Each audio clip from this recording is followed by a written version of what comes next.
Hello again. I finally got another saber wrapped up. As you can see, it's based on a Ram Koda saber from the Force Unleashed video game.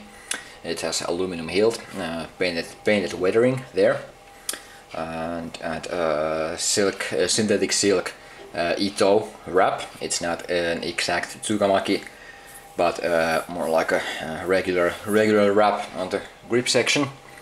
This saber has a Hasbro Force Action soundboard in it. It's one of those older ones. There's only one clash sound effect and no swing at all, and the idle hum isn't actually terribly great either. But at least the saber does have a sound. Another weak point in this saber is the speaker.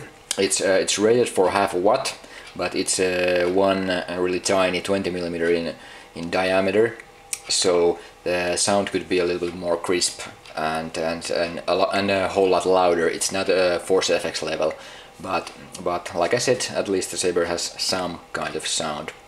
However, I did wire the green sole before in a special way with the Force Action board. It is the speaker that drives the LED, so it gives the blade a really cool flicker effect, like on the higher end soundboards, and it's actually quite interesting effect. Their blade is also quite bright, since there's a transistor which provides enough power for the LED. And I'm using a recycled Force FX blade tube. It doesn't even have a cellophane inside, just the regular Force FX white diffuser tube and the outer shell tube. And you can hear the hum here a little bit. And here's the clash effect.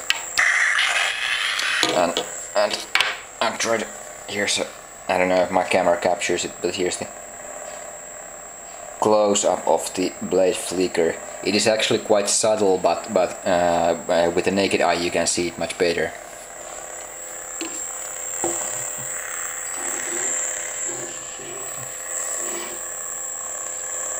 So there.